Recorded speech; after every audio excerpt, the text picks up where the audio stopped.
This conference will now be recorded. Okay, guys, so today we're going to see what are the groups and group assignments and all that. Before that, quickly I'll cover up some useful admin commands for as a DBA we need to know. Then I'll enter into the group, creating the users, assigning the users into the group, and get the permission through the groups. So in real world, we don't get the individual accounts, permissions and the folders are anywhere. You get through the group accounts only. Everything through group accounts. Individual rights, people you don't get it basically. I won't explain that anyway. Before that, let's talk about few important options that we need to know basically.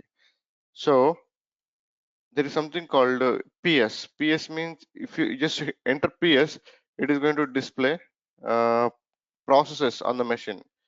PS-EF.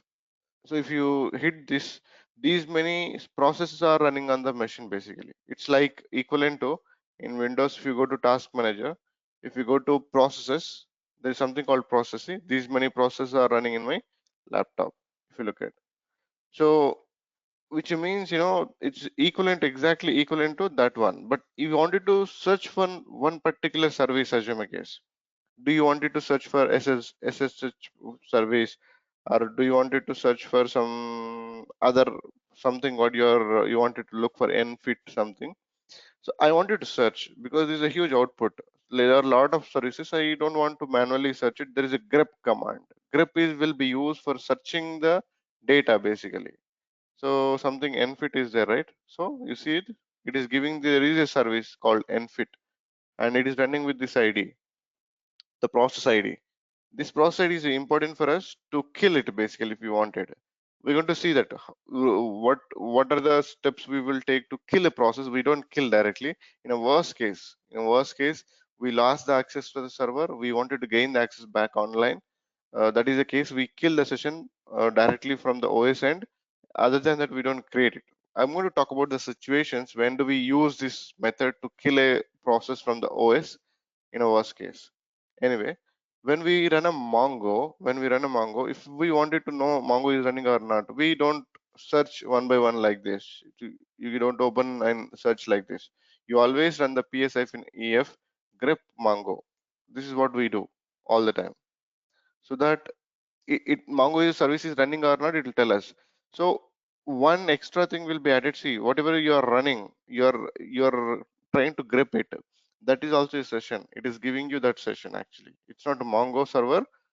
Mongo server will be displayed in a different way. We're going to see that if the Mongo is running.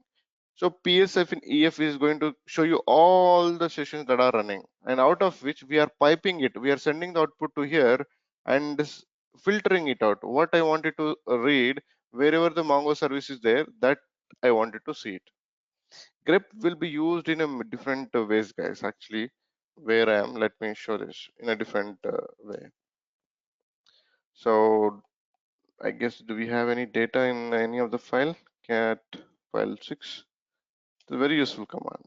Okay. 1 2 3 4 5. Okay, then let's move to here then. Better. There is a log file. There we have a lot of data in it. So then this will make much sense. So if you see this one, if you see this Mongo log file, it has a lot of data. If you 1.2 MB data, and if I wanted to know how many rows of data is there inside that file, wc-l and the file name. This is what we use it actually. Okay, this is what we use it before we read it. I do use this one. Okay, I don't own it, so I need to have sudo permissions to read that. And it is asking my password, right? How many lines? 7,737 lines are there. It is not changing actually. Yesterday also 7,737 only. Today also it is the same, because Mongo is not running actually. If you see, Mongo is not running. That is the reason the log is not growing. Else it will grow every second. It will write a lot of events about whatever you're doing. Like you're creating a collection, you're deleting a collection, you're logging into the machine. If you failed, then it will write the events in the Mongo log file. We are highly dependent on this one for many troubleshootings. Anyway, this is not growing just because of Mongo is not running at the moment, which is fine. So I'm trying to read cat file name example Mongo. It is going to read everything basically, which is not good. So it is going to read 7,000 all the lines of it. No, actually there is some issue people are getting on particular date as you make use. On this date they are getting the issue. You can give the date filter also. It is possible. So what I'm going to do, I'm going to go cat and Mongo. This is the file. I have to use sudo to read it. I'm sending the pipe. Pipe means send the output to next level. And I'm going to grep and giving this value, given the quotations and shift insert. If I run this, it is going to give us the logs only on that particular date only. It is not going to read everything. You're because you're filtering it out. See guys, let me clear this. See, if I'm running the command, this first command is going to read everything. And this first command output is giving to the next command. Next command, what it is doing, it is only filtering whatever the logs are generated on this particular date, basically. So if I run this, it is like this. So maybe you don't want this. You wanted to see only errors in the Mongo. What kind of errors are generated? So you go with the error. You see these many errors are generated in Mongo. And for what reason? And you wanted to see on particular days again. See, there is a 23 and 23, 23, 22, 22, and 21 and 20, 20. So you wanted to see one particular date errors, assume a case, only errors. To check the Mongo health, this is what we do. Are there any errors are recorded in the today? Like if Mongo got restarted, we will read the errors basically. Is there any errors recorded in the Mongo log file? If someone rebooted the server, you started the server and you wanted to see the health of the Mongo, you have to read the error log. You have to, it's not error log, we'll call it as Mongo log. We have to read the Mongo log. That will tell us the health of the Mongo.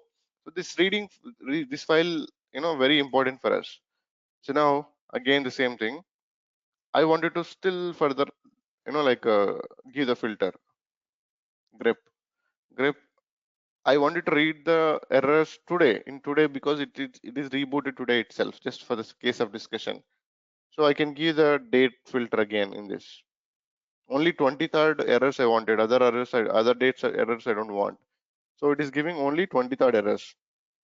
Further, you can give filter more and more filter. This pipe will go on wherever update is there, update line is there that I wanted. Grep. Okay. You can further filter like this till you achieve to get what you wanted. See, there are only two lines which are starting with update. So you're reading the entire file. Out of entire file you wanted to read only error. Out of entire file, filter out everything, and you wanted to read the errors on particular date and the particular date also, and you're looking for a particular word in it. So your it is 7,337 logs, out of which you are able to read only two lines of code, actually two lines of log, not all. So that way the grep will be really helpful for us to read the content what you wanted to. You have a very big file, and out of which what you wanted to read, and from that file you have a keywords, use a keyword and read out. Further you wanted to filter further, there are no limitation. You can see this output is given to here, it is filtered out with error. It is given to this one again, and it is filtered out on the date. Again this is given to this one, it is filtered out on update. Like this it can go on. Like in how many filters you wanted to keep it. Ultimately you wanted to reach some your target area, right, that you can reach. You guys are following? This is how the grep works.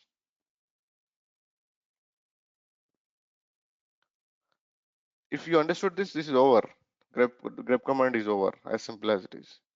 Grep will see again, there is a syntax for, actually I did not follow this thing. If you go to website, they'll mention I means input. It will give the same thing, but I means input. Basically what you are inputting to the grep filter is error. You have to use the I as a as a documentation. Even you give it, you don't give it, it will work. It is a default. Even if you give it, you don't give it, it will work. What is I means input? You are giving the input of error as a word as an error. to the output to filter. Whatever the output is coming from this command, it is giving to this one. This one is filtering on error, whatever the incoming data from the previous pipe, and it is filtering on error and sending it to the next pipe. Next pipe is again filtering on the date. Next pipe again filtering on the update, like that. So are you guys clear on this? Yes or no? Yeah. That's all about update, guys. Okay. Right. If you wanted to ask something, you can ask. But this is very important. Seriously, we do read the Mongo logs. That time we will grep many time, and we use a grep many other reasons. Basically, I'm going to talk about that. So when we had to do the recovery also, Mongo recovery grep is going to be used because we wanted to see that drop is happened on that particular someone deleted a table, assume a case. We wanted to recover it. We can recover if it is a replica set. Standalone, there is no recovery. You can only take the dumps. Through scripts you can take the you can do the automation like taking the backups, but there is no oplog backup in the standalone. So we're going to see that anyway. You don't understand at the moment recoveries and all. This is about the grep, guys. Let's move to the next command. PS we just seen showing the all process. PS means processes. PS-ef, it will show you all the processes which are running on the OS at the moment. These are all running processes at the moment on the OS level. That is simple command anyway, nothing else. This is so important for us, especially if you're going to the new project and you wanted to familiarize yourself without KT. This command is going to help us, especially like I wanted to find where Mongo files are located.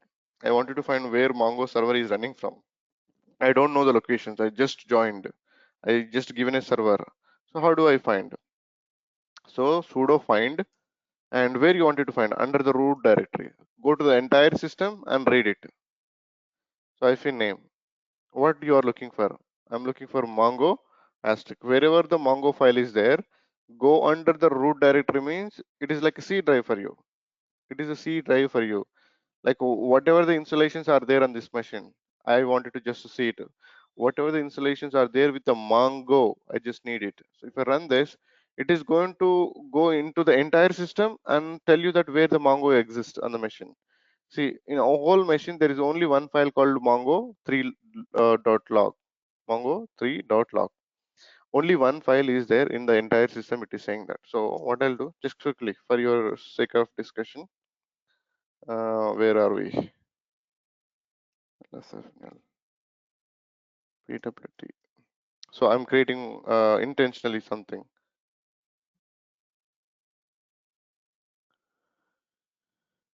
Sudo make directory mkdir test. It is got created. It got created. Okay. Now under the test, I'm creating touch Mongo. I'm just creating. Okay. Mongo.txt. Come on. And Mongo db.txt. Something I'm creating. Come on. I have to use the sudo. So find. Let's do the find now. So wherever the find is actually sudo find, it will go to every single directory of the root directory. Sudo find where I wanted to find under the root directory, complete entire root directory. And what is the name of the thing you wanted to look for? So I wanted to look for Mongo. Wherever Mongo, just Mongo is there, pull out that record. I just wanted to see that file name wherever Mongo is there. If I do this one,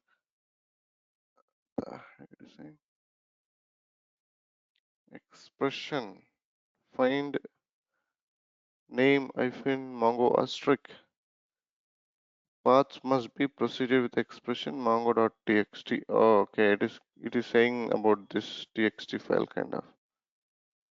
Or it is saying use level start rate option path expression. Why the heck is asking that thing? You want to read text file or what? Let's see. Mongo.txt exactly. Okay. It only read the binaries it seems. Anyway, guys, what exactly it does, you don't know where one file is sitting in the whole system. You don't know. Example. Then we go find, it is a root directory, means it is reading the entire disk file system what you are seeing right now. It is going to all of the file system and reading for this name basically, and it is finding you the location as well where the file is located. Exactly. If you don't know the file, the particular binary file location or any file location, you just use that.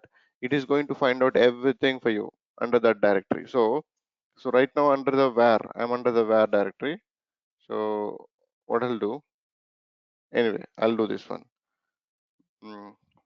Sudo. I'll use the, instead of root, I'll use the var.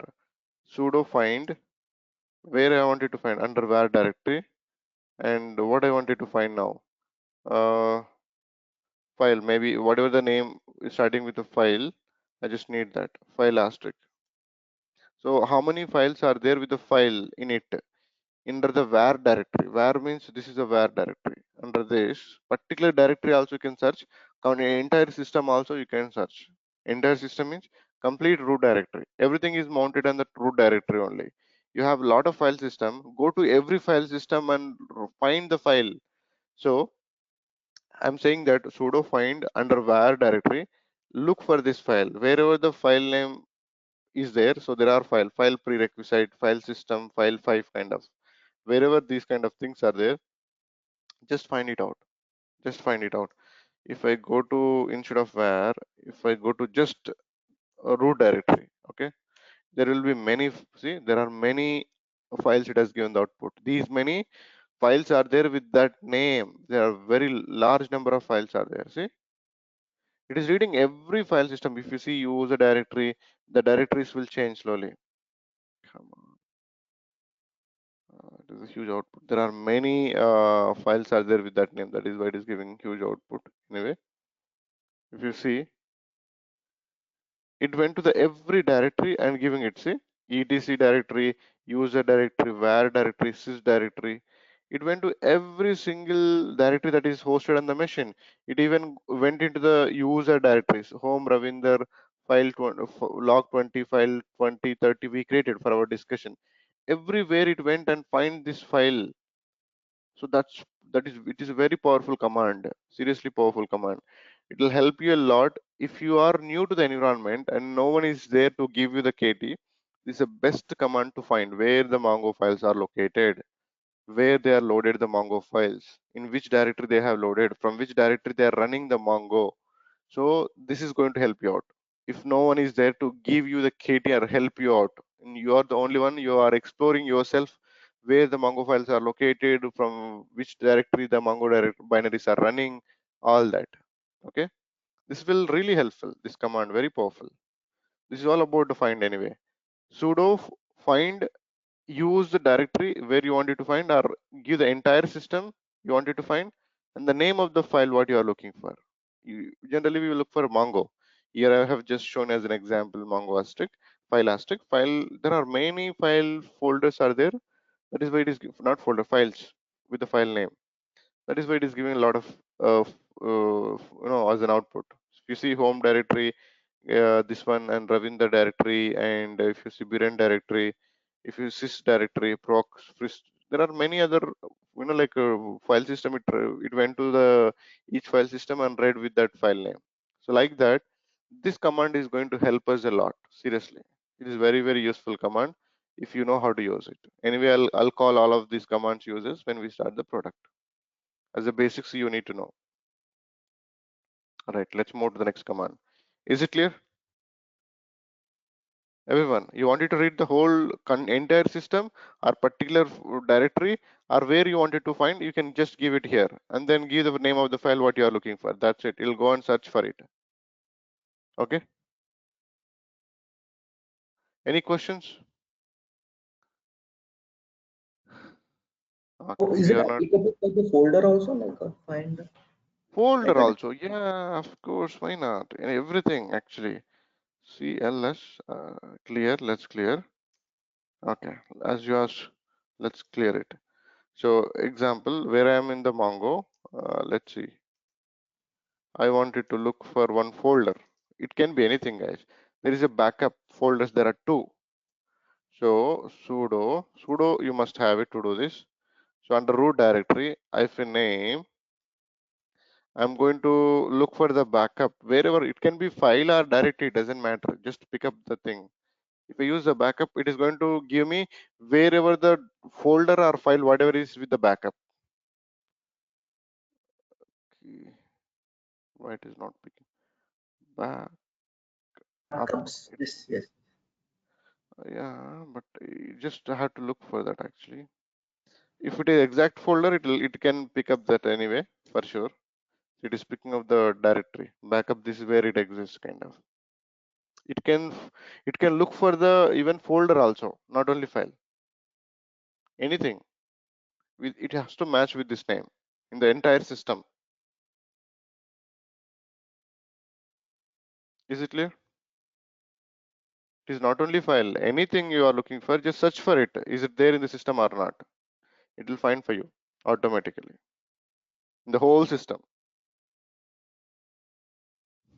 Clear, right? Is it clear? Yeah. Okay. Next, copy. This is very another important thing. For this, I'll switch on one more machine quickly. Linux 013. How do we transfer the file between the machines? This message is common, guys. Don't this, there is a warning message, right? Cannot connect to the file, something kind of. Yeah, actually, Karthik, you were seeing some issues with your VM, right, when it is loaded. So what do you do? Biren has found it out. Even he was also having the same issue. Go to the VM settings, and there is something called C drive. This is an installer. From this one I have installed basically. So go and remove this one. You don't see the issues anymore. C drive. It is looking for DVD drive. You have a DVD. I mean, you have a driver in your laptop, then it is okay. Some new laptops don't have. Even myself don't have that, but directory exists. This directory exists. That is the reason it is not throwing the issue for me, it seems. Anyway, so better to delete this one. You go and remove it. You don't see the issues anymore. Like yesterday, you were pinging me, right? What happened to this? It is not loaded. Come on, it's not loaded.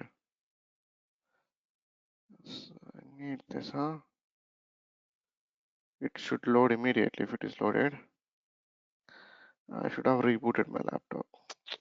It is not picking means it's not picking.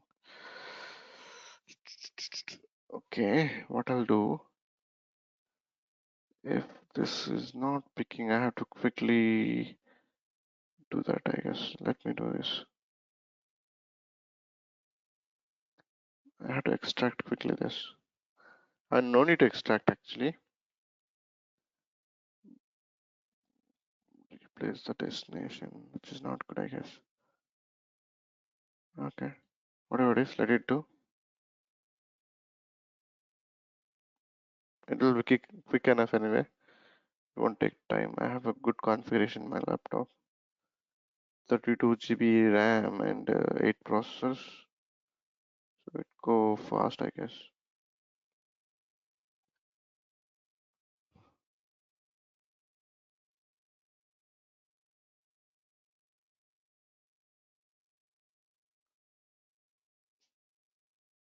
I need this machine to make you understand about SCP, Secure Copy Program.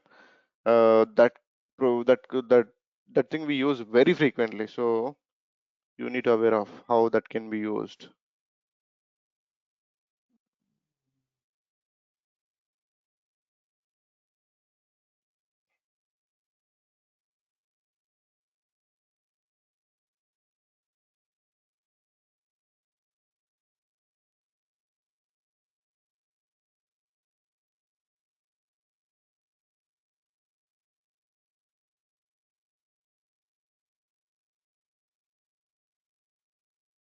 Let this get extracted.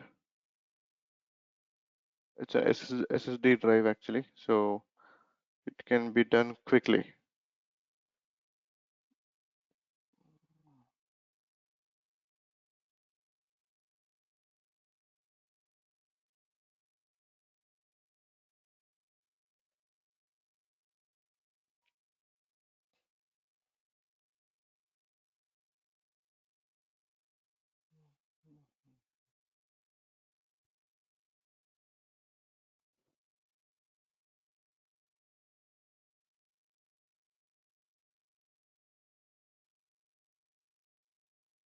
If it won't work, I'll pick up this topic tomorrow. Right away. Right. So now it is loaded. Now I guess it is a new file. It should pick up most probably. This got hung. Anyway, sometimes if the VM get hung, then reboot the machine. That is the only option you have. It will relog the file again freshly. Come on. Not picking the file. Okay. We'll see this tomorrow. I just need to reboot it to make this work. Nothing else I have to do. Just reboot is required for this. Anyway, fine guys. So we will talk about this. It is important. I'm not going to skip it. SCP is very important to understand. Ping also, you need to telnet also is these three commands I'll explain tomorrow. I need one more machine. I have to reboot the laptop. If I reboot the laptop, this session will be gone. That will be the problem. I'll pick up these three commands in the beginning of the class and then move on. No need to worry. I need one more machine to show this, else you can't understand. Right. The next command is a du. So if you use du, disk usage. So if I go inside the directory, these many files are there right now. Under it, it is going to go to every file and pick up the utilization du-m. It will show in MBs basically if you do that. Come on, what is information denied on particular thing? 270 MB. Okay, so let me do this clear. Du sudo du m disk usage. Du means disk usage. Each file disk usage, it is going to tell you that each file disk usage. So there is some setup called MongoDB Linux. This is the one thing you have it, and it is 278 MB. It is there, which is 4.0. So I have twice actually the same thing. It is 270. And setup, there is something setup folder called 380 MB. Topmost usage things it is giving. Data channel, there is a 300 MB occupied under it. 2 MB is occupied. Under this 303 MB is occupied it. So it is giving each file wise, disk utilization on each file, each directory. So if you wanted to clean up, clean up. If you don't want, so that this space will be claimed back to the OS drive. Disk usage. Du means disk usage. You wanted to give it in read in MB. If you don't give that in MB, it will give in bytes by default. See, this is a big value it is giving. Okay, it is giving in KBs actually this value by default. You wanted to read in MBs, then use the hyphen space MBs. I guess it won't read GBs. Let's see what it says. No, it is not giving reading GBs. MBs only it will read, which is fine. That's all about it. If you go to one directory, if you are in the current directory and you wanted to see the each file utilization, you use the du. That's all about it. Uptime. Uptime means when the system last rebooted, kind of. So 7:32:56, and if you see one users 8:37, 7:32:56, up 20 hours 37 minutes. It is saying one user load average time something. You have parameters for this, I guess. Time. Oh, okay. Usage uptime options. Options are -p pretty. Show uptime in pretty format. Okay. Help. Display this help in the exit. System since version output. Okay. Right. So total uptime is 20 hours 38 minutes ago. This Linux machine is started kind of last rebooted time basically. This uptime will give you the last rebooted time basically. Since how many hours this laptop, this not laptop, this VM is up basically.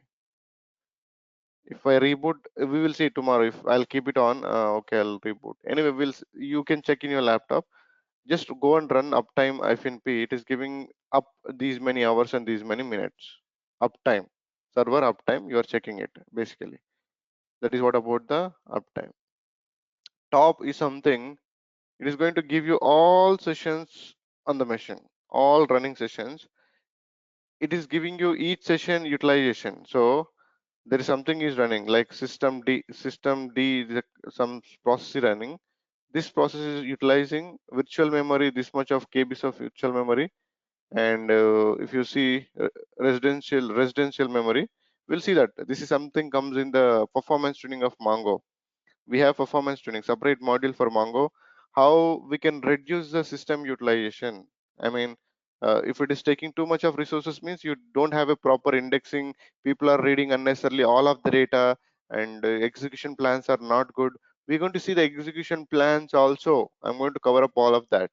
So what is a residential memory and what is a virtual memory, all that we're going to see. So this is something, actually, virtual memory is total residence. This is what it is actually using at this moment, the memory utilized for that each service. We don't care about too much about the other services. What we care about Mongo service. If Mongo is taking more memory, then we have to take the troubleshooting step. So how do we identify Mongo is taking more memory? So we have to filter out Mongo service.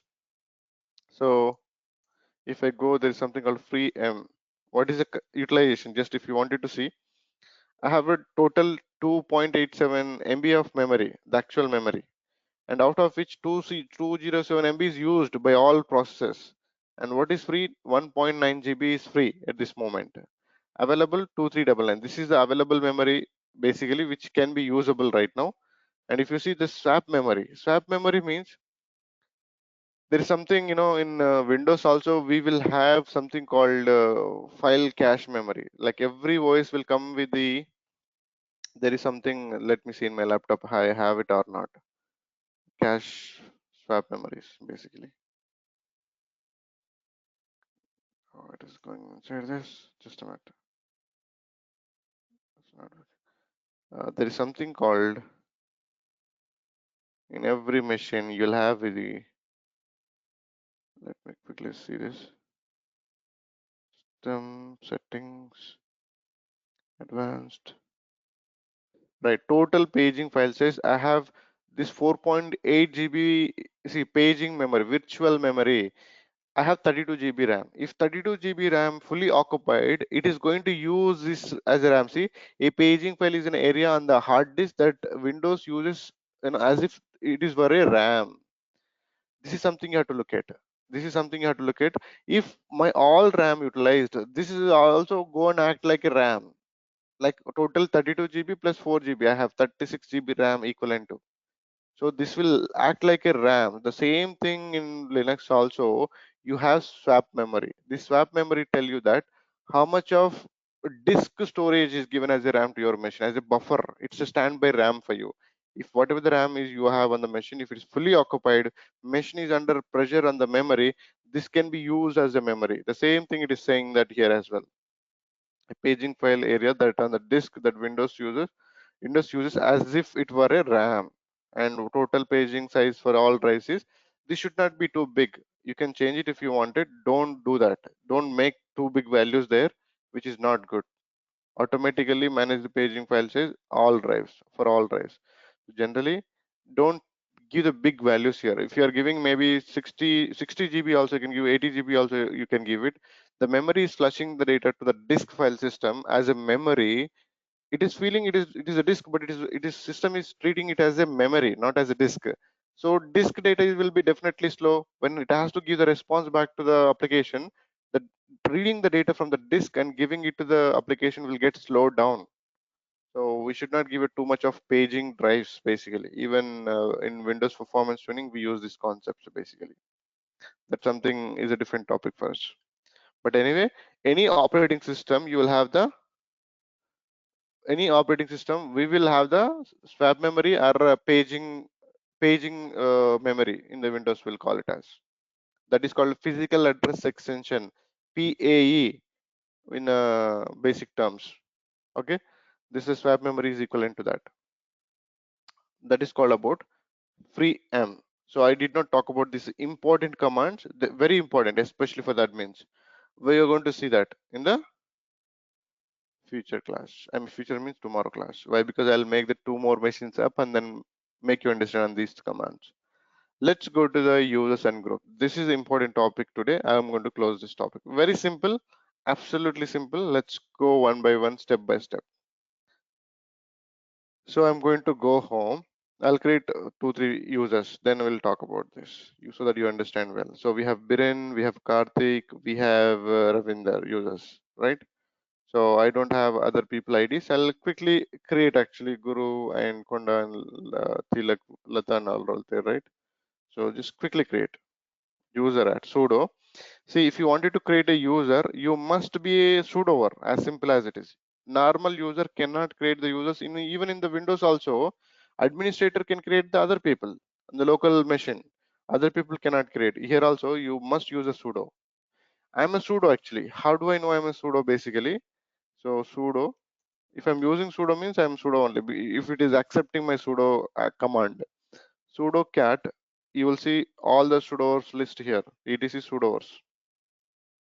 If I read this one, it is asking my credentials. Anyway, it is verifying my credential. Am I a root or not?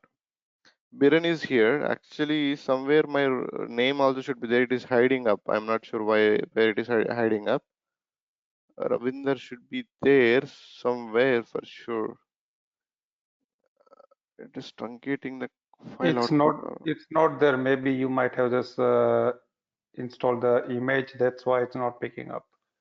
No, it will pick up. Whatever we do, even in the image we install also, it should be there in this file. That's how it is.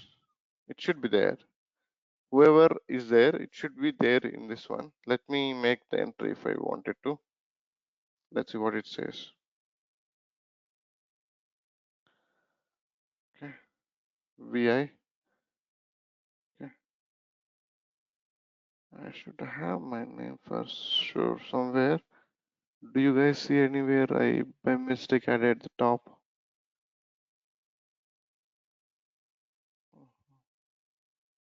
Even we install, it is going and verifying this file. Then only I get the rights basically. Anyway, if I wanted to make someone as an admin, just copy, paste, just highlight it. That's enough. So I'm going to add Ravinder. What it says. Let's see. Is it it'll throw that the user is already exists kind of? No, I guess. Right. Anyway, it is. So who and all sudoers on the machine? Who can do the administrative actions? You can go and check under this file. Sudo vi. If you don't have that, you don't need to do the vi. You have to go to sudo cat etc sudos. This is going to tell us who and all the admins on the machine. Basically, root will be there by default. By default, root will be there. Don't try to remove this. It is very dangerous. If you remove this, you're not supposed to, as simple as it is. You are crashing the system if you are removing that user, which means, so don't try to remove that root user from the sudo group. Basically, it should be there by default. Next, who and all you wanted to make him administrator. Biren I already had it, and Ravinder also, it is there. So now let me clear the screen and make one by one. I'll come back to the slides anyway. First, try to understand the concept. So we have these many people. I'm going to create user. Sudo is mandated to create user add. I'm creating the user called Tilak. Assume a case. He got created. Tilak got created. You can see the folder, and I need to give the password to him. Sudo pwd psswd is a password for Tilak. It is asking the password. I'm setting the password for his account. Then only, come on.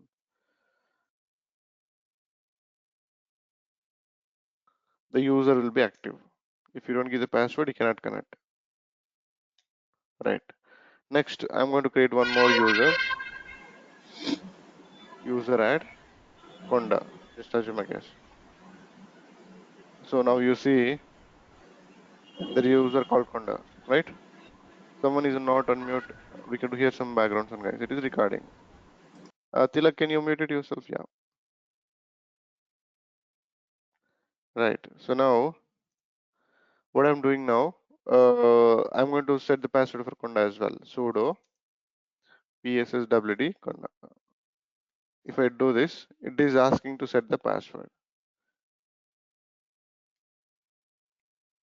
If you know these basics, what I'm discussing, you can easily manage the product anyway. Okay. Now we created 2 users. Okay. Now what I'm going to do, I'm going to connect with both the users. One is a Tilak,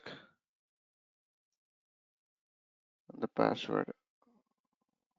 They can connect actually because they're the valid people in the machine. Now I'll use the Conda user.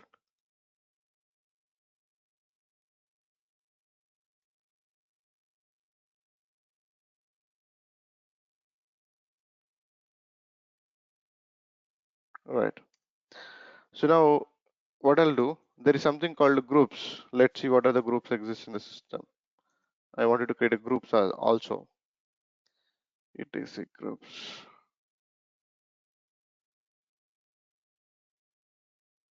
The heck it is saying?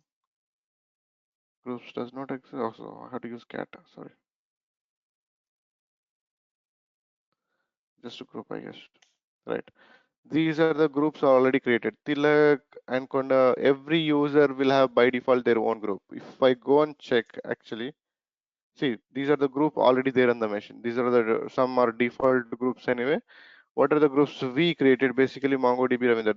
These are the manually created groups. The other things are the system defined group. Don't touch them. Don't touch. Only these are the user defined groups. So now if I go and clear, if you wanted to know what is the group I am belong to, Ravinder example. If I see I am belong to 2 groups actually. One is a Ravinder, one is a wheel group. Wheel is a separate group we have.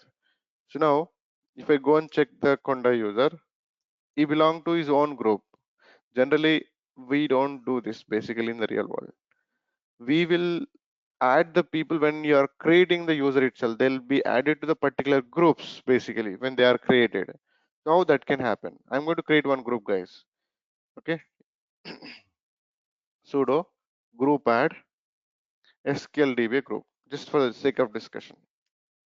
So it got created. SQLDB group got created. Is it really created? You wanted to check it? You can check it anyway. Sudo cat etc groups. We're going to see SQLDB got created. See. So now once the group is created, what I'm going to do, I'm going to assign these people into that group. I will add only Tilak, not Konda. Let's that way you understand clearly. So LSF in L, there are I have created Konda and Tilak, 2 users. I'm adding Tilak. So I wanted to add. So sudo okay user mod. You have to use a user modification. I wanted to add additional group to Tilak. -G additional. Group. What is additional group to here ISQLDB? To whom I wanted to add Tilak? Simple, guys. Syntax is simple. Sudo user mod. User modification you are doing. You're telling that additional. Life in A means additional group. Additional group, and capital G means secondary group. Capital G, I mean, so capital G means additional. If you go with a small g means primary group. Primary group means Conda have its own is, if you see, come on, before I run this, let me show that. ID Tilak. If you see, Tilak is a user, okay, and is a group ID is this, and is belong to these many groups. Is a group ID. This is a default group for him. What does default group means? Basically, if Conda create any file, is the owner, and who will be the group? Actually, Tilak is a group, primary group. By default, primary group will append with the file. So let's go into the Tilak user. Let me show this. Tilak, where he landed into? He landed into his home directory. If you see, there is no file. I'm going to create file. You can create anything basically. Touch test file. If you read this file, who is the owner of the file? Tilak. Who is the what is a group actually owner of this group permissions? Whatever is what is a group for this file is a Tilak. By default, you owner is himself. Group also himself. That won't be the real time situation. It won't be like that. It will be assigned with a group. So let me add it that way. So I'll change the primary group first. Sudo user mod We have all the, just follow it, simple it is, not tough. I'm going to change the primary group. Primary group means this one. First I'm changing the primary group. Hyphen G, and what is the primary group name I wanted to keep? SQLDBA, and for whom I wanted to make it this one, Tilak. If I do this now, if I do ID Tilak, so if you see group got SQLDBA for Tilak. It was Tilak before. Now the primary group is actually Tilak now. Sorry, SQLDB now. It is replaced. I modified intentionally. Hyphen G means a primary. Small g means hyphen. Capital G means a secondary group. You are adding the secondary group, then go with the capital G. We'll see that anyway. So now Tilak is creating the next file, test2. What will be the file owner? Tilak only, but what is a group? SQLDBA. So now Tilak can actually see here. Try to follow this. Very important. VI. You can do the VI, of course. Doing under his home directory is not good. Out of home directories is good to make you understand. So what I'll do, I'll go out of the home directories. CD var, and let me do from here. No need to it. See, so simple topic. It is very simple and quick enough. We'll finish before the class anyway. There are many things we can do with this. So here I'll create one folder. We have one folder with Karthik, MongoDB, MongoD20. Okay, fine, that's fine. So ch sudo ch1 means taking the ownership on the file. Ch1 mongo, to whom I wanted to give the ownership, Ravinder, and his group also Ravinder, just for the sake of discussion. MongoDB 20. MongoDB 20 is not there. No such file or directory. Sudo ch1 Ravinder. Let me see. Ravinder is not part of the Ravinder group. You need to know. You have to give the correct group what he belong to. Okay, Ravinder belong to Ravinder group only. Then what is the problem? Sudo ch1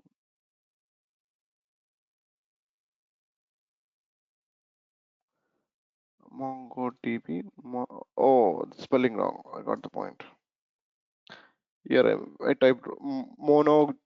See, it is wrong. It is wrong. The sentence, the spelling is wrong. MongoDB 20. Right. Right. See, I own the directory. Who Ravinder owns this directory. Now I can do anything in that directory. MongoDB 20. I can do anything, though it is not my parent directory, my home directory. I can make directories. I can do anything within that because I got the ownership in this directory. Within this directory, I can create subdirectories. I can do anything what I wanted. See, touch. When you get the ownership on the particular directory, you can do anything basically. So now if you see, these many files are there. Now, what I'll do, I'll create so I'll enter some data into file one.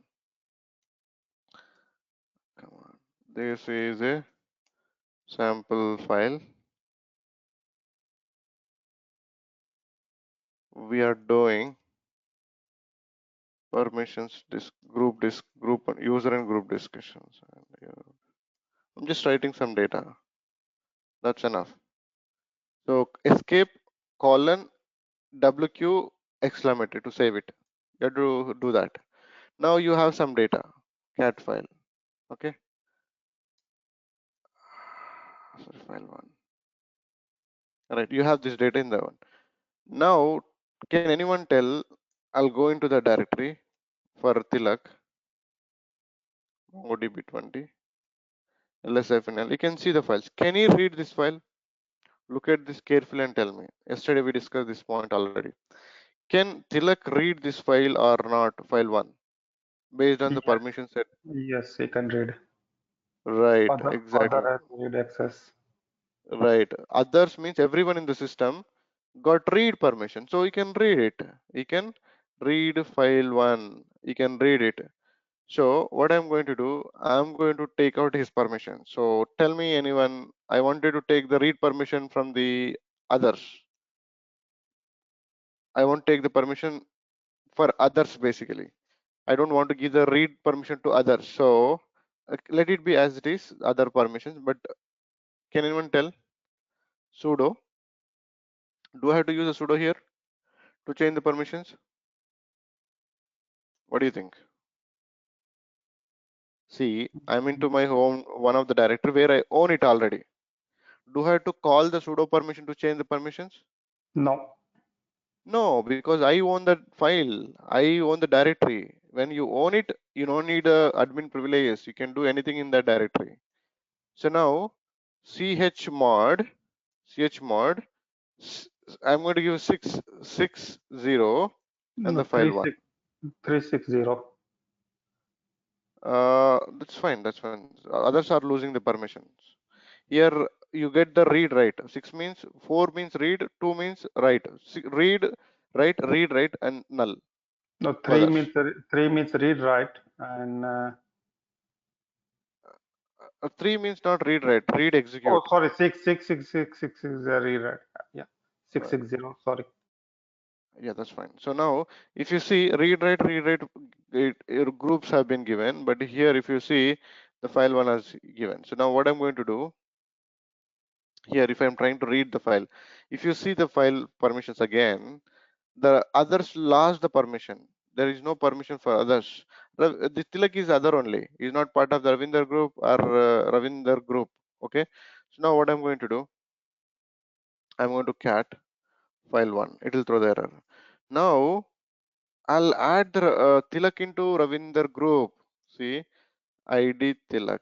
If you see, Tilak is part of the SQL but I wanted to get the read permission on this file. Which file? On this file. So who is a group on this file? Actually, Ravinder. I can add Tilak into Ravinder group actually.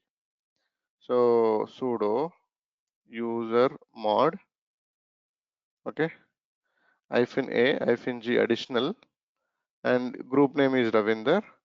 Tilak is a user I wanted to add into that group. If I run this, ID Tilak, see, Tilak got two groups added to him. One is SQLDB, one is Ravinder. So now tell me, can read the Tilak can read the file or not? What do you think?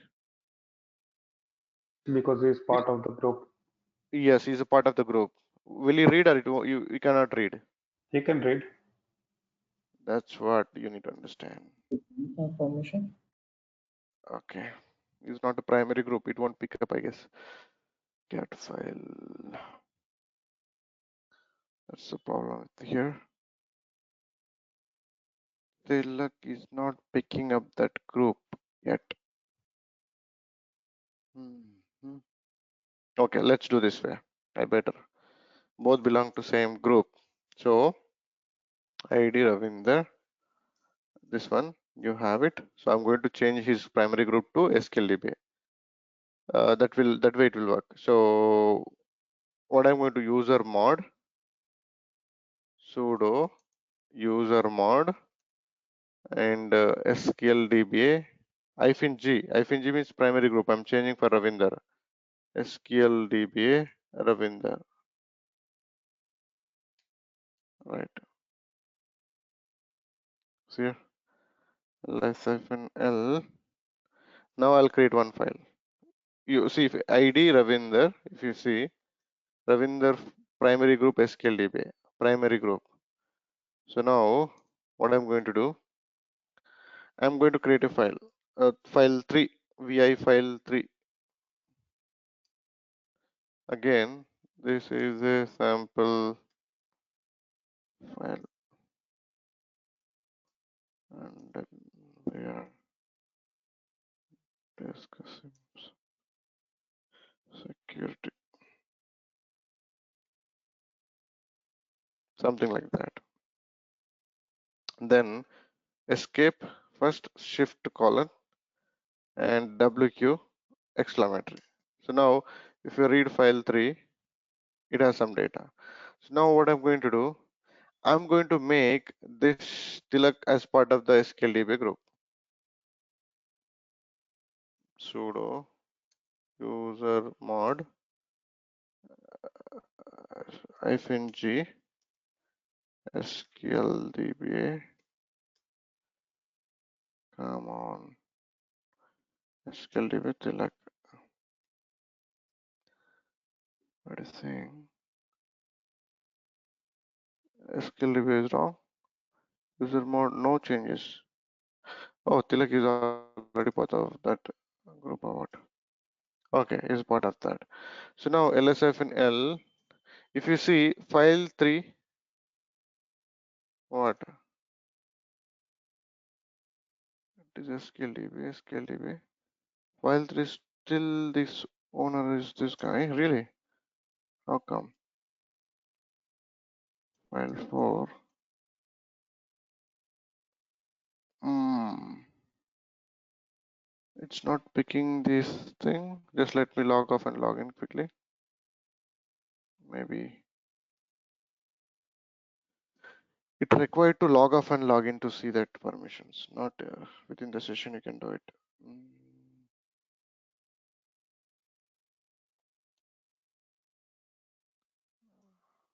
IT Ravinda skldb cd var mongodb 20. Here we are doing what we are doing. Remove file asterisk. I'm going to remove all the files. All are gone. Asterisk means see here.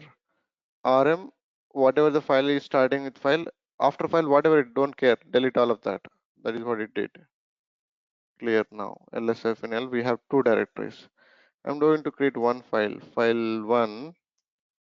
Let's see who is the right. This is what I was expecting. This is what I wanted. So now vi file 1.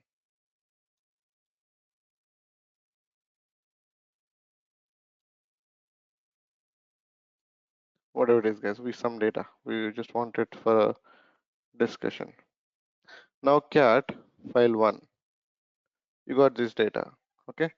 Now this file is owned by group skldba. Now if you go to one Tilak session, LSF and L in the same directory, there is a file. And Tilak is part of that group. Yes, he is part of. Cat file 1. See, you can able to read. So others got the read permission. Okay, I'll take out the other permission.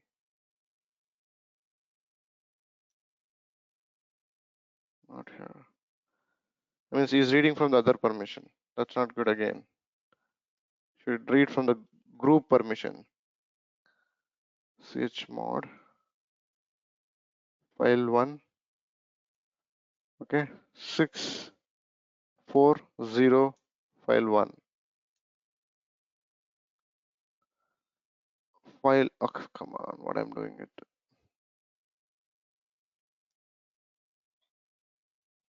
LSFNL. Now you see, owner has a read, right? Group has a read, and others don't have anything. So, but group is a skldba here, and Tilak is actually is a part of a skldba.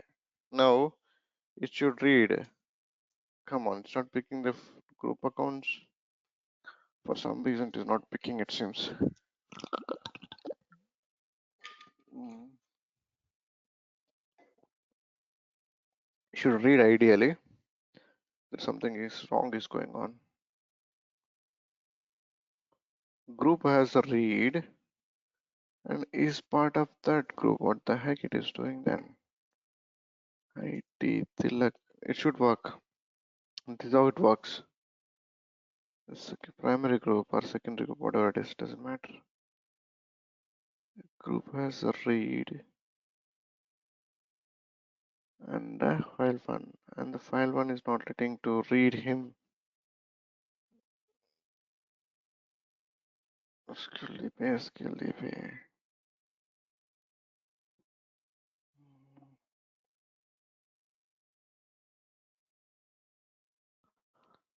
How come it should pick up that actually? This guy also need to log off and log in. Maybe let's see.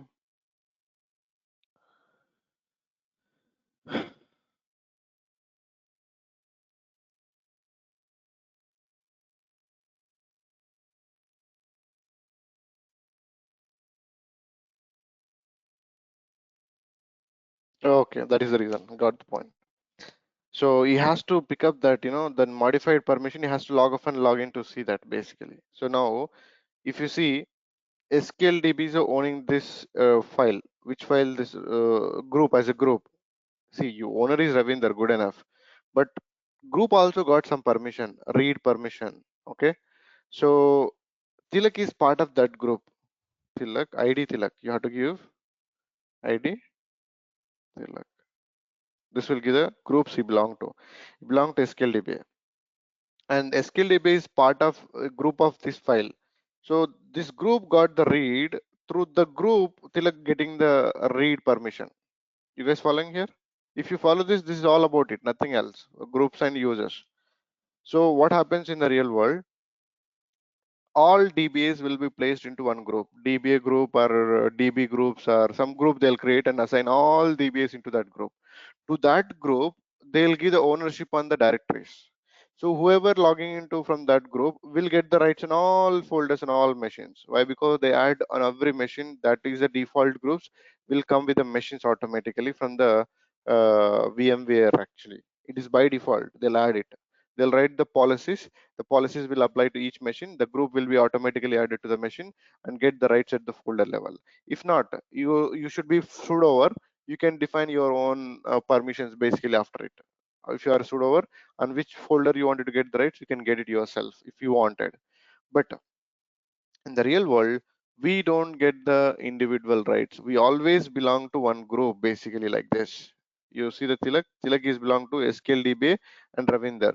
Tilak is by default when you are creating the user, if you don't mention the, let me do this quickly. One more user. It's Ravinder only, right? Where is Ravinder? Here it is. Let me show this. When you are creating itself user, we have to define the group that I did not do intentionally. So let's do it now. So I'm creating the Lata user. Sudo user add is a command. Lata, okay?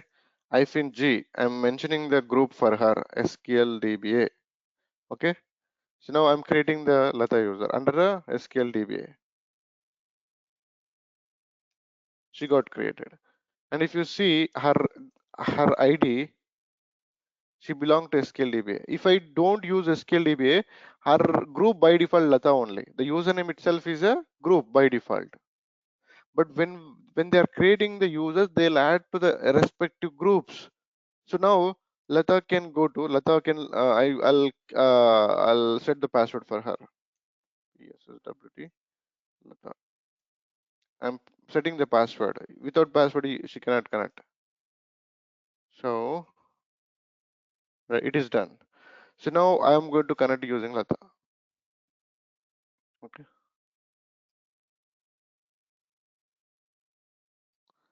She's connected. Now I would ask a question. CD where Mongo 20. Can Lata read this file? I'm reading Lata ID anyway. Quickly. Can Lata can read this file or not? Look at this and tell me. Which file one? Yeah, file one. Yes, you can read it. She can read it. How she can read it actually? Through what she's getting the permission? From the group. Group, that's correct. See, Lata is actually other. Generally, here Lata others, but she is a part of a group that is owning the file. Through the group, she's getting the read permission. See, if with others, Lata will get the rights, and all people who are entering into the system will get the rights. But a group, here group, there is a group which is owning this file. Whoever part of this group will get all the rights given to the group. Here only read permission. Lata is trying to edit that file. Example, file one. She wanted to edit. Can you edit? No, she don't have edit permission. Let me try to do it. So insert. See, it's a changing a read-only file. For her, it is read-only. Something I'm keeping one big line intentionally. Can she save a file? No, she cannot. She cannot save this file as it is. Why? She don't have a right permission on this file at all. So she cannot do it. Then what I'll do, I'll give the rights to the group, not to the people. I'll go without just a quit. It will happen.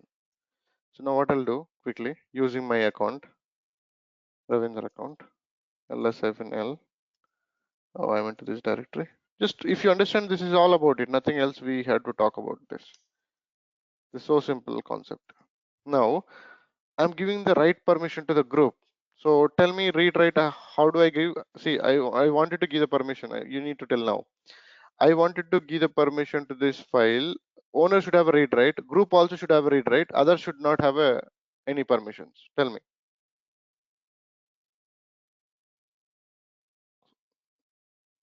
Hmm. 60 666 660. 0. Correct. Good. That's all. If you see now, group got the right permission. Actually, I'm not sure. She can edit it. Why? Because she might have to log off and log in. This is a new permission. Let's see. I mean, if it is reflecting quickly, good enough. If not, Lata has to log off and log in. Right. So insert a very big line, just to see that she entered one big line. Okay, see, she's able to do it. So now if you cat the file, who did that modification? Come on, it's file one. Lata did this file. From how did she get the rights? She don't have a permission for others. She got through the group actually. Is it clear? Yes or no? Yeah, Ravi. So in the real world, our group accounts are given the rights on the directories and files, not individuals. Individuals will not be owning anything basically in the real world, though it is owned by root, the file, but group is actually our group. Root is owning the file, but our directory, but group is our group. We can do anything what we wanted because a group is giving the permissions to do the directory or file, whatever it is, even in the directory also. So let me do this one more as a last discussion. This is a wind up discussion almost. So Ravinder, where I am right now, if you see here, if you see, this is owned by Ravinder and group is also Ravinder. First is a owner, user, then group. Then what I'm going to do, sudo ch own, I'm owning the file again. Come on, sorry, ch own. And who is wanted to own Ravinder, but group I wanted to give SQLDBA. And what file, what directory I wanted to do, MongoDB 20. So now if you see on this group, owner got read write execute. And here, if you see here, read write execute is given, read execute given to the group actually, read and execute. So read execute is given. So if I go to here, Lata session, if I go inside in it, so she can only read and execute. Read anyway, it is coming on this file. Let me create one more file here.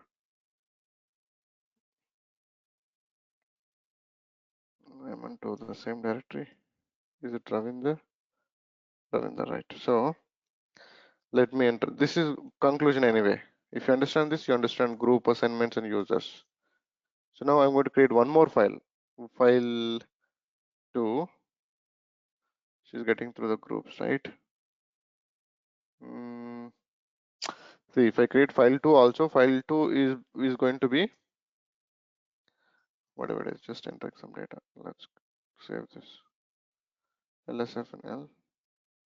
It's owned by SQL. She can definitely read it. Even others got the permission.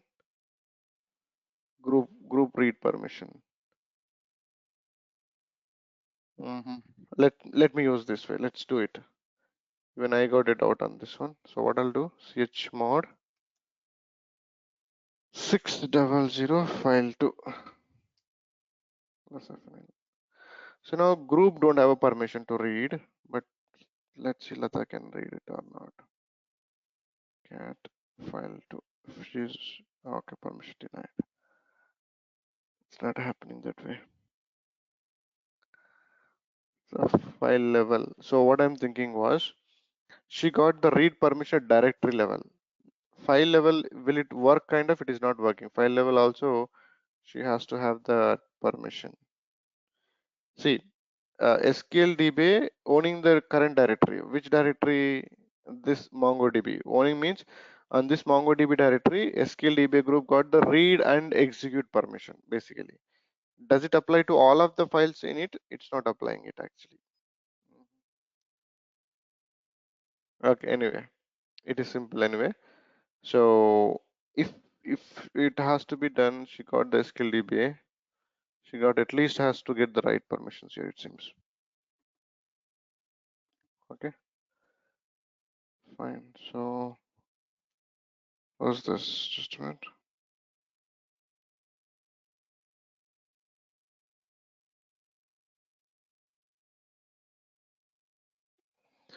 Fine.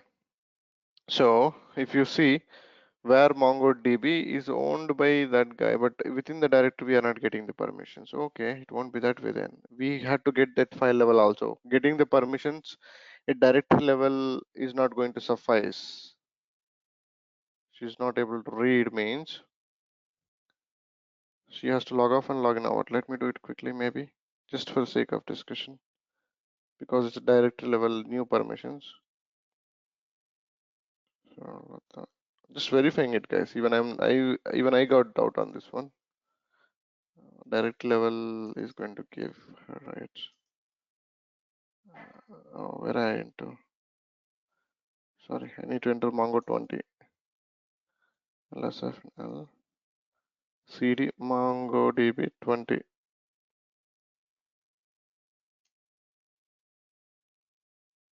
See, cat file to come on. Okay, it is not happening then.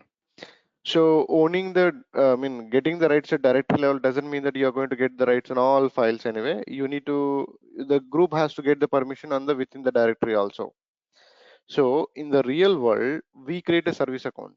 Service account will own all the directories in the background, like where it is running from. Maybe it is creating the data directories, log directories, and it is creating the config directories.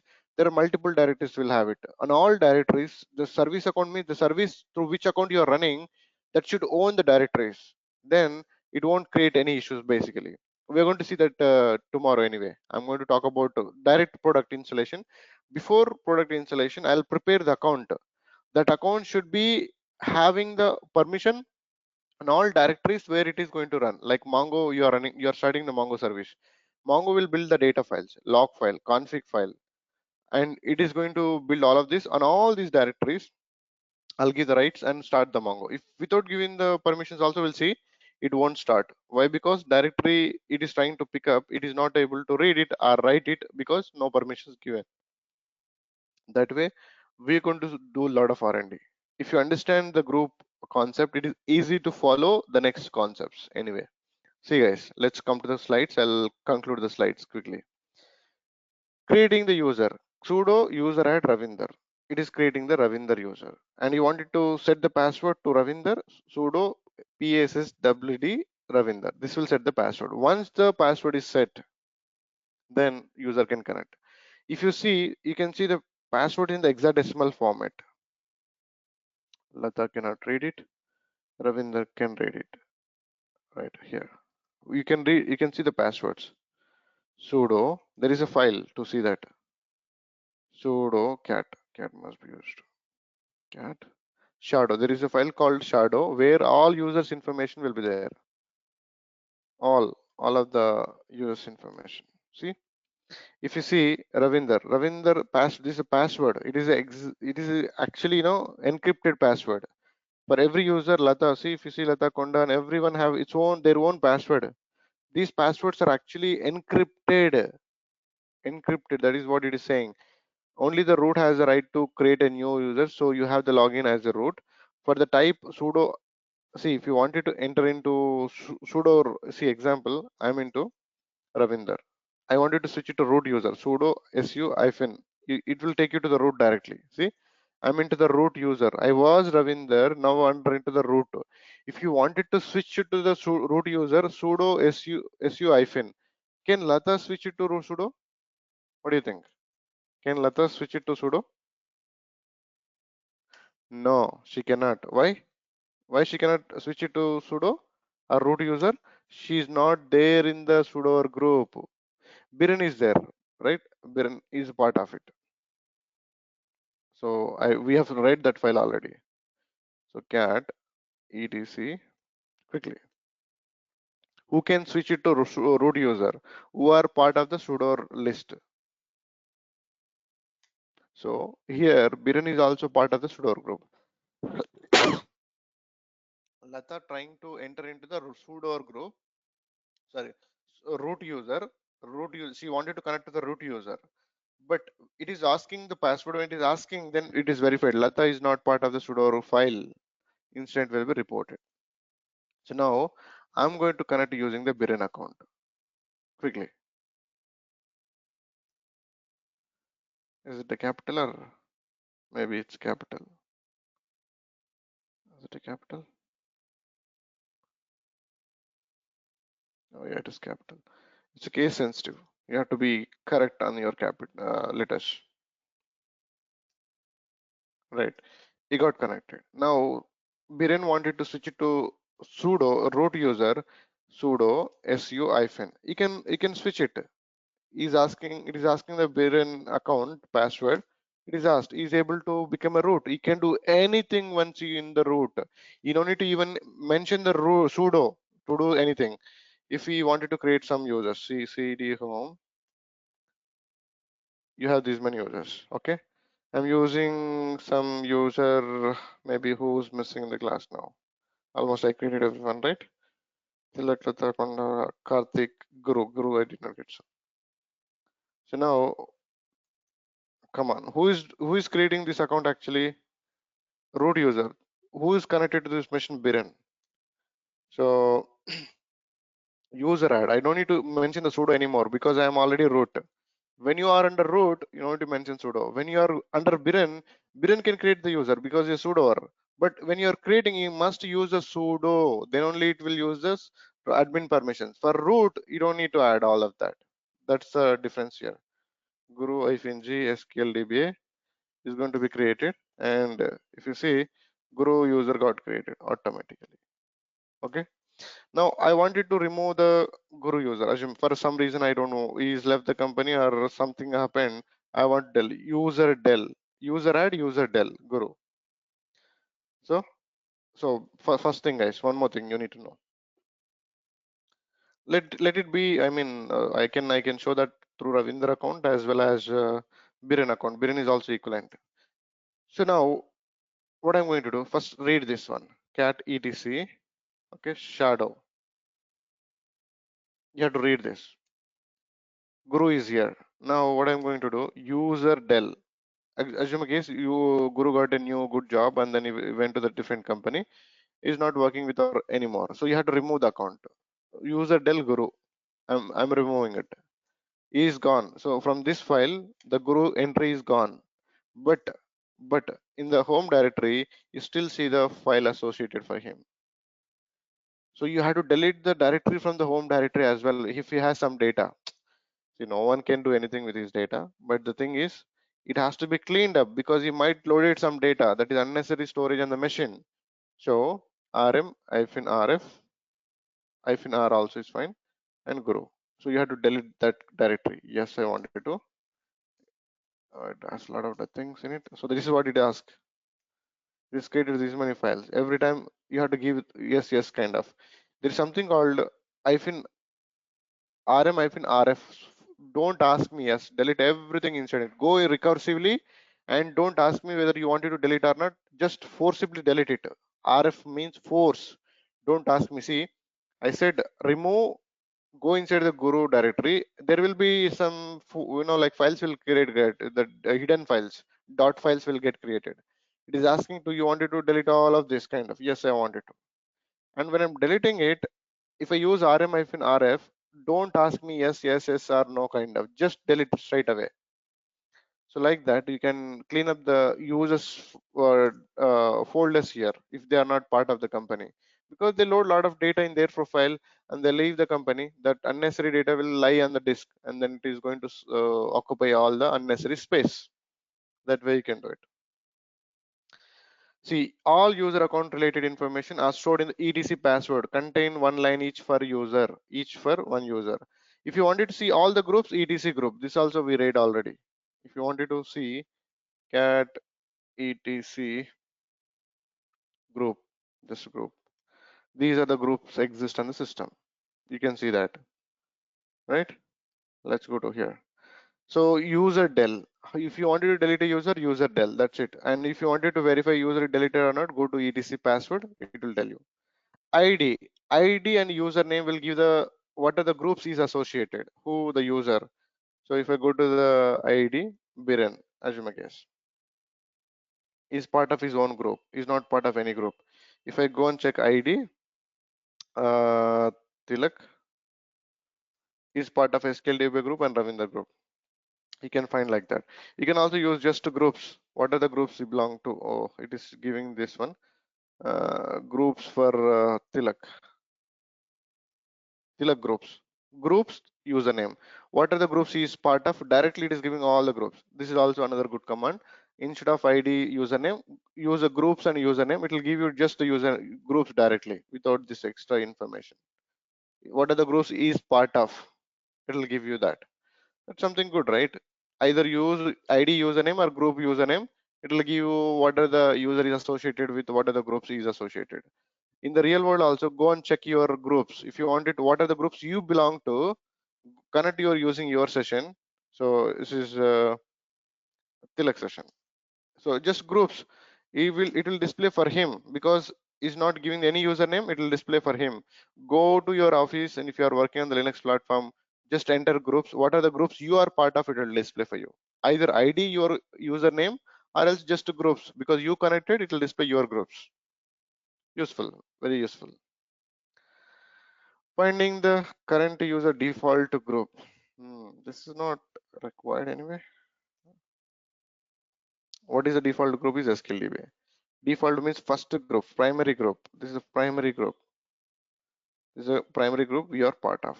That is what it is telling. ID -gn of your user. SQLDB is a default group. ID Tilak, if you wanted to. So this is a primary group, and this is a secondary group. This is a secondary group. We'll call it as whatever it is giving the group ID here. First one is a primary group. That way you can find the primary group. Change group file name. If you wanted to change this, also we don't do frequently, but anyway, we don't do frequently. Let's do this. Where I am right now, using root pwd the home where ch change group. I did not use this command at all, but anyway, we change group name, file name, only file. Why not directory? MongoDB 20. Okay. MongoDB 20 instead of that MongoDB 10. SQLDB.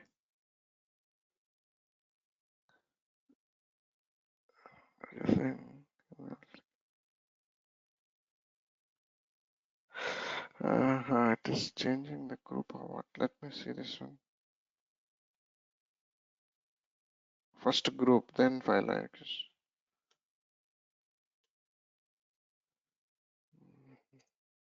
I did not use this. No need to worry. The first part is enough. You have new mail in spool, which is fine, whatever it is. Okay, see, the group has been changed. Previously, the directory Mongo 10 actually owned by Karthik. Now it is being changed to SQLDB. So change group. SQLDB is a group for this MongoDB 10. You are changing the group ownership on the directory completely directly. That is what it is. So anyway, this is something we don't do. You can do it. It's something good only. But when we are taking the ownership itself, we'll give the username and the group also at a time. But even in the later on, if you wanted to change this again, group SQLDB to something else, you can change it. So if I wanted to make Tilak as a group on that one, change group chgrp and Tilak. We have a group username and MongoDB 10. So if you see LSF and L, group ownership has been changed to Tilak. Is it clear? Yes or no? We are changing the ownership on the directory or file to the group. Whatever the group is there, we are overwriting the group to the new group. Change group on this directory. So it was SQLDB, now it is Tilak. Why? Because we told the system, change the group on this directory to this one. If you are not sudo root user, you have to use a sudo for that. Is it clear? Say something. Clear, confused? Yeah. Clear. Okay, good enough. Thanks. So now group add, see, if you wanted to create a new group, just simple. Group add, group name, that's it. Adding a user, see, add new users to secondary group. Secondary group means hyphen G. Hyphen G, see, let's do, we have done this already. Quickly, I'll show it. So, cd home. So, who Lata, let's see, ID Lata is part of SQLDB. And I wanted to add some more groups to her if there are groups basically. So what are the groups we have? Let's see, cat etc group SQLDB, Konda, Tilak, Karthik, Viran, MongoDB. MongoDB is a group. Let me add into her that group. ID Lata. She is part of only one group. Now I wanted to make her to part of multiple groups. So user mod hyphen G hyphen A hyphen G. A means additional. Hyphen G means secondary. Okay. And where I wanted to add her MongoDB is a group. To see, it is simple, guys. User, you are modifying the user and telling that additional group and secondary group. Secondary group is MongoDB. To which user you wanted to add this, Lata? So now if I go on ID Lata, she will be part of SQLDB group and MongoDB. Primary is SQLDB only, but other secondary group is a MongoDB, like that. A, G. A means additional, G means secondary. So that is what this sentence is saying. Please note that capital G option add the user to the list of secondary groups, like that. You wanted to add multiple secondary group, you can add at a time if you wanted. Let me add MongoDB. There is a Ravinder group and there is a Tilak group. Example, just for the sake, I am adding other groups also. Lata is adding into other groups. It is possible. Now if I go and check the Lata is part of multiple groups. She is part of SQLDB group, Ravinder group, MongoDB group, and Tilak. Multiple groups at a time you can assign to one user if you want, like this. So this is what this sentence is saying, that adding the user, see here, adding example, add the user Ravinder to groups, admin and FTP and Mongo. Three groups it is adding. User add -g, admin, FTP, MongoDB, DBA and Ravinder. Three groups are right at time it is adding to the Ravinder user. So like that, you can add multiple groups if you wanted to add. You don't add the groups anyway. Yourself, you don't add. Windows, Linux people will do that. But as a basic understanding, we need to know play with the groups. We are almost done. Last slide, guys. We are done last. See, about password. Each entry has the following fields: user and password, where it will be in the shadow file. We have seen that. Every user is created. The user information will load here. Cat etc shadow. This is where the user's information and password loaded. That is what this slide is saying, nothing else. Add a new user to the primary group. So if you wanted to change the primary group, you can change for any user if you really wanted to. So this is last discussion anyway. Last 2 minutes more, we are done. So if you see ID Lata, she is part of SQLDB as a primary group. No, I don't want the SQLDB to be her primary group. So user mod again, hyphen G, small g. I'm going to change MongoDB is our default group for her. I don't want that one.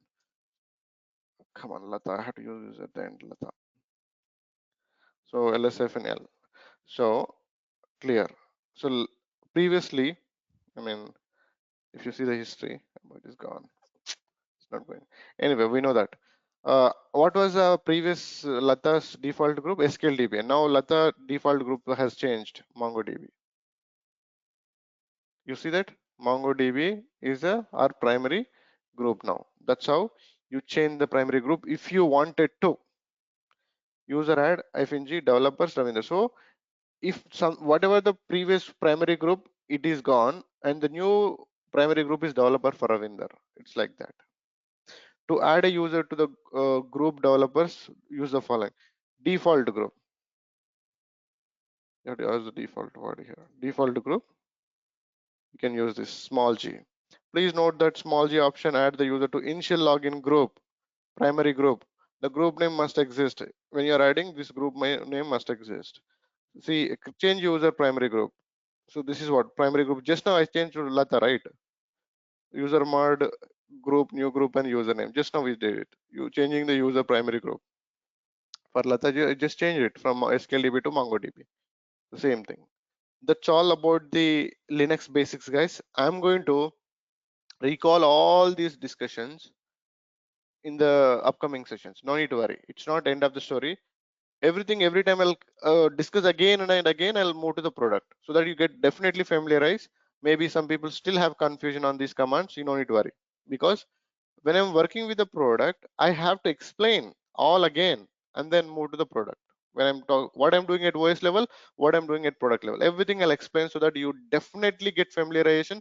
You get the good command as well on the OS part as well. As see, even I am not expertised into the OS side. Seriously, I know what to do from product point of view. I don't know, like if the issue OS got crashed, I cannot recover. I'm not responsible for it. But if the product is crashed, where it is crashed, where we can read the log, what we need to do at product point of that, we are going to see.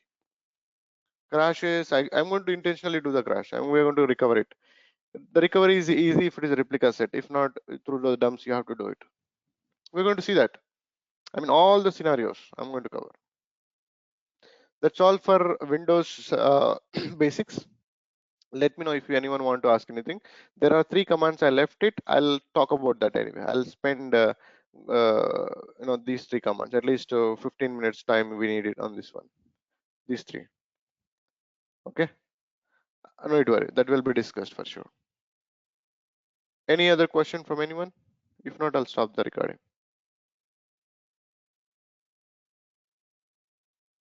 Right.